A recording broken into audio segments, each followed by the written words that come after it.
Pernah nggak kamu ngerasa kalau lagi puasa, rasanya pengen rebahan terus, lemes, dan nungguin waktu buka sambil bengong? Wajar sih, manusiawi banget. Tapi tahukah kamu, dalam catatan sejarah, Ramadan justru bukan bulan untuk bermalas-malasan. Ramadan adalah bulannya para pemenang. Di saat perut lapar dan dahaga mencekik, justru disitulah peradaban besar dunia lahir. Hari ini, kita bakal napak tilas ke 5 momen mustahil yang mengubah wajah dunia. Yang semuanya terjadi justru saat umat Islam sedang dalam kondisi paling lemah secara fisik, tapi paling kuat secara rohani.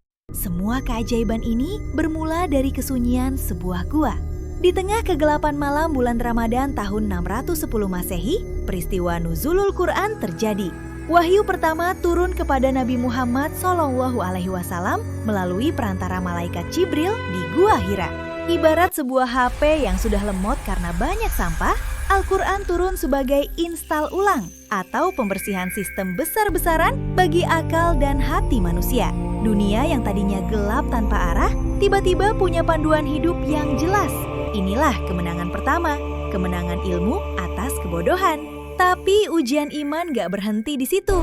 14 tahun kemudian, tepat di tanggal 17 Ramadan, terjadilah Perang Badar. Di sini, Nabi Muhammad SAW memimpin langsung 313 sahabat melawan tentara Quraisy pimpinan Abu Jahal yang berjumlah 1.000 orang. Secara logika, ini mustahil menang. Tapi di tengah terik matahari dan rasa haus, mereka membuktikan bahwa kemenangan bukan soal jumlah pasukan, tapi soal siapa yang punya sandaran paling kuat di langit. Badar menjadi bukti bahwa Islam adalah kekuatan yang tak bisa diremehkan. 8 tahun setelah Badar, Ramadan kembali mencatatkan tinta emasnya lewat Fathu Mekah. Rasulullah kembali ke kota kelahirannya dengan 10.000 pasukan. Kamu mungkin membayangkan akan ada pertumpahan darah sebagai ajang balas dendam atas penindasan bertahun-tahun kan? Tapi disitulah letak kejutan sejarahnya. Rasulullah justru masuk dengan kepala tertunduk tanda syukur, menghancurkan berhala, dan berkata kepada musuh-musuhnya, "Hari ini tidak ada cercaan untuk kalian. Pergilah, kalian bebas." Beliau memaafkan Abu Sufyan dan penduduk Mekah lainnya. Ramadan mengajarkan kita kemenangan tertinggi, yaitu ketika kamu punya kekuatan untuk membalas, tapi kamu memilih untuk memaafkan. Mekah takluk bukan oleh pedang, tapi oleh kemuliaan akhlak.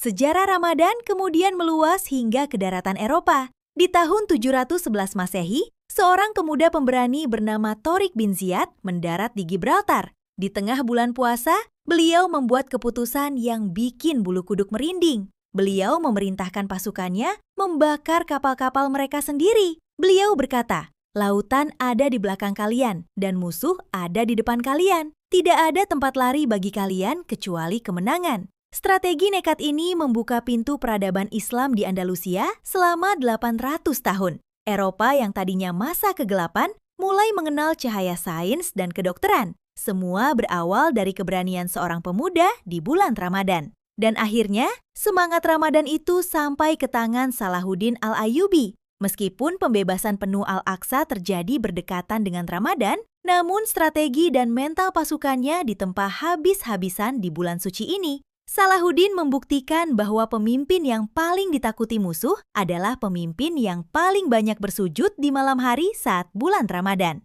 Melihat semua ini, kita jadi sadar satu hal. Dari Gua Hira sampai Baitul Maqdis, Ramadan selalu jadi saksi lahirnya pahlawan. Ramadan bukan soal menahan lapar semata, tapi soal isi ulang baterai energi untuk melakukan hal-hal besar. Jadi, kalau sekarang kamu merasa lemah saat berpuasa, ingatlah mereka. Ingatlah bahwa di dalam tubuhmu yang sedang lapar, ada proses pembersihan otomatis yang lagi memperbaiki sel-sel rusakmu secara cuma-cuma. Di dalam hatimu yang lagi nahan emosi, ada proses perbaikan karakter yang lagi berjalan. Kalau 313 orang di Badar bisa menang, kalau Tariq bin Ziyad bisa menembus Eropa, masa kita kalah hanya karena nungguin beduk maghrib?